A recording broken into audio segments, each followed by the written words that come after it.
મિત્રો, જોક્સ સાંભળવા હોય તો સ્કૂલના છોકરાઓ સિવાય બીજા જોક્સોમાં ક્યાં મજા આવશે. કનુએ રજા પાડી હતી. સ્કૂલમાં રજા પાડી હતી. દાદાને લઈને ગામમાં ફરવા નીકળ્યો હતો. કનુ ને દાદા એ બાપુ મોજે મોજ.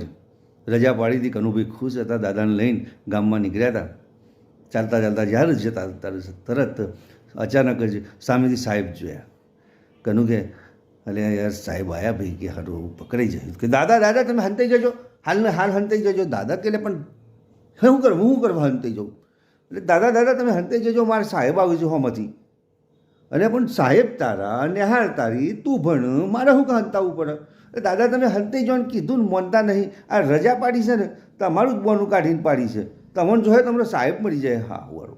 અરે પણ મારું બોનું કાઢ્યું છે. અરે મેં સાહેબને કીધું તું મારા દાદા ઓફ થઈ જાય છે, તે મને રજા આલો તે 12 દિનની રજા લઈ લીધી છે સાહેબ. હંતાઈ જજો કીધું ને નકર સાહેબ હોય ને મને ધોઈ નાખે. મિત્રો, છોકરાઓના જોક્સ એટલે છોકરાઓના જોક્સ. ગમે ને તો લાઈક કરજો, શેર કરજો, સબસ્ક્રાઈબ કરજો.